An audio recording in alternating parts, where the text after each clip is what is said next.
are specializing in arts or specializing in STEM, whatever.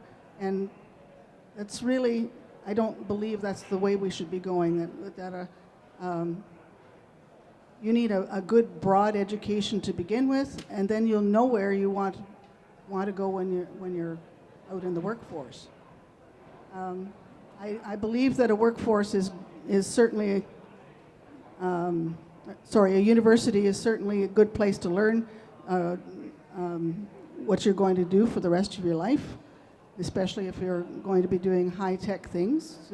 Universities and high-tech colleges are aimed at the job force, but a general couple of years of general education and maybe requiring some of the courses to be to have some diverse minors, or not necessarily minors, but optional courses.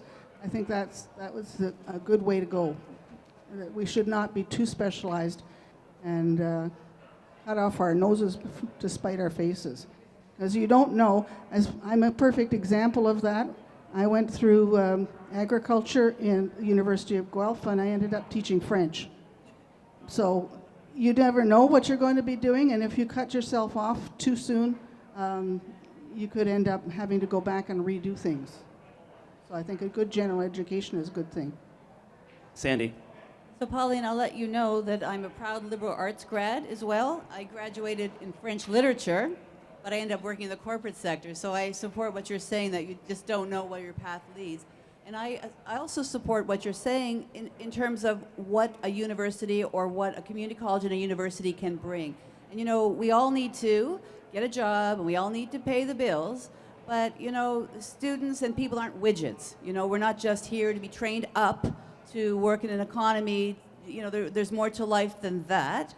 And so I think that that we need to continue to protect, as Pauline has said, the idea that people can go to university and it not be that you're, you know, it's not sort of like you're in this, conveyor to a job. And so some of the things that we talked about when you asked the earlier question, Adam, is that, you know, students are active. And students drive some of the most positive social change in our communities. And I think we need to provide a place for them and protect that space so that they can continue to do that. I was talking to the McMaster Student Union president, and he said, previous president said, you know, in fact, I got more votes to be the McMaster Student Union president than the counselor that is sitting at City Hall. And so I said, so if you mobilize your students, you could run City Hall. And he said, yeah, we're working on that. We've got that in our sights. So those are the kinds of things that drive communities, where we see change, where we're challenged to understand that we can build a better community, a caring and more positive community for everyone, inclusivity. So I'd like to protect that.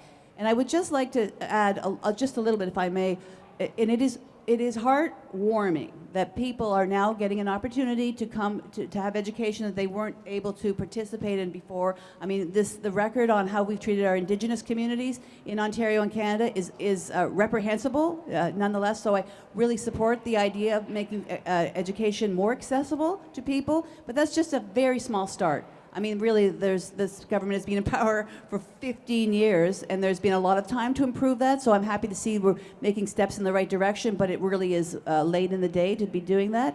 And finally, I would ask, and I'm not sure, but it seems to me that there is no more contribution to the entire funding for colleges and universities. While we're making tuition free for certain people, that actually is not an increased contribution to the sector in general. So I think that we need to keep an eye on that, and make sure that we are not just talking about coming to college and university and being able to afford to come to college and university, but when you get here, what is the quality of the education that you're receiving? And those are two pieces, not just the tuition, but the quality of your education that need to be kept top of mind. Can I rebuttal to that? Yeah, let's rebut. Okay, let's do that. I don't know about it'll the make rebutting things more interesting, and probably attract more audience as well. So the comment I heard that was there was a very direct criticism to we've been in the government for a long time. You know, it's a little bit too late. Well, first of all, I don't think in less than 1 year, increase of 34% enrollment from the indigenous community is very little. I think it's huge, actually. And I think it's all about smart policy making, right? The government doesn't have to necessarily invest a lot of money in introducing the free tuition model. We just bundle a lot of, including tax credit, grants, and bursaries, and front end that. And that was taken from the advice of the student unions, and say you should do that. So provide making our post-secondary education more accessible to all, not just those who can afford it. The second thing is we have been investing in post-secondary institutions. In fact, we've invested over 84% if you look at the year-over-year increase from the year of 2002, 2013 to 2016, 2017. Over 84%. That's in operation. We've also invested in capital. If you look at just not too far, the student common, that's a new project. That's part of the infrastructure investment that we've made. In my writing, Okai University received a grant of support of over $23 million to expand and renovate. University of Toronto received tons of money, both from the federal and the provincial government for capital improvement. I was at Waterloo yesterday. On the way back, I saw a new campus being built for Conestoga College.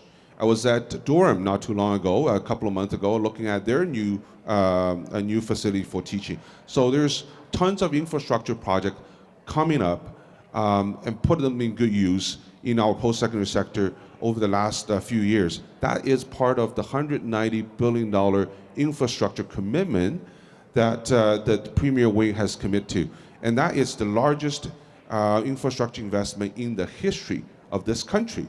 So, and that includes building schools and hospitals and roads and public transit.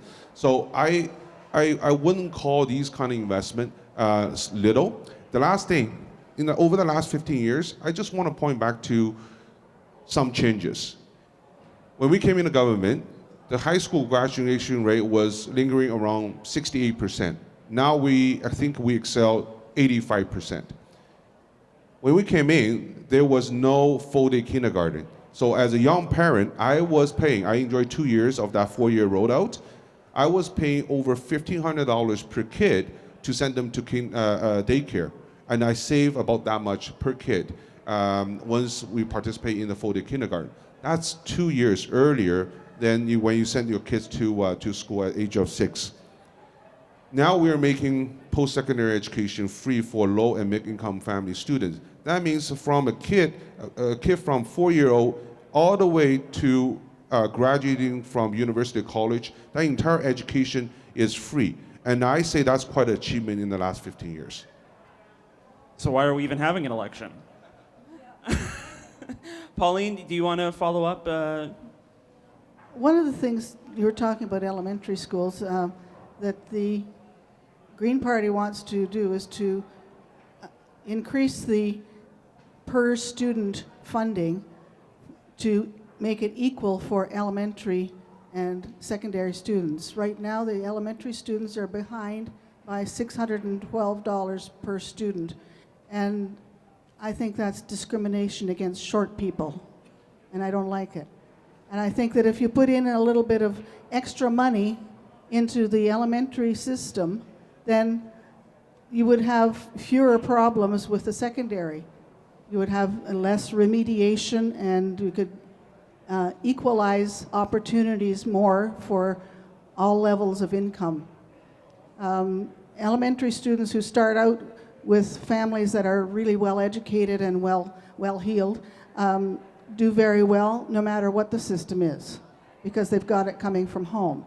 But if they don't have it coming from home, they need that extra $612 for the remediation that they need to bring them up to speed and then take them on into secondary. So that's one of the things I would like to add to the mix. I'll give you the last word. Last word. Okay, so I really didn't hear what I put out there, and I didn't really hear an answer to that. And I know you've got a lot of notes there and a lot of numbers, but my question was, yeah, I can see that. The briefings.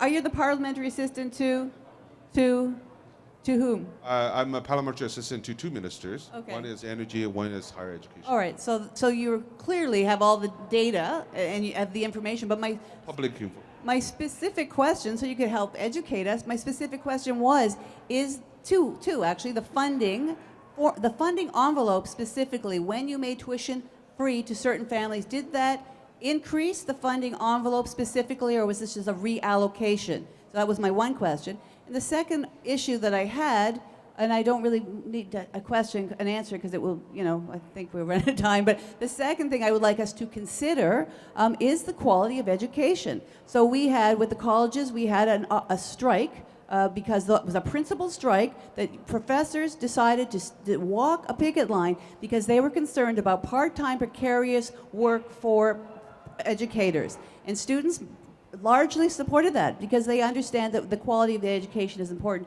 And there's currently a strike now as well with professors. And so I think that there's it's easy to throw numbers around, but when you actually look at what is happening in the university once you get there, I think that's what I said. We have to keep our eye on that to make sure that that is going in the right direction.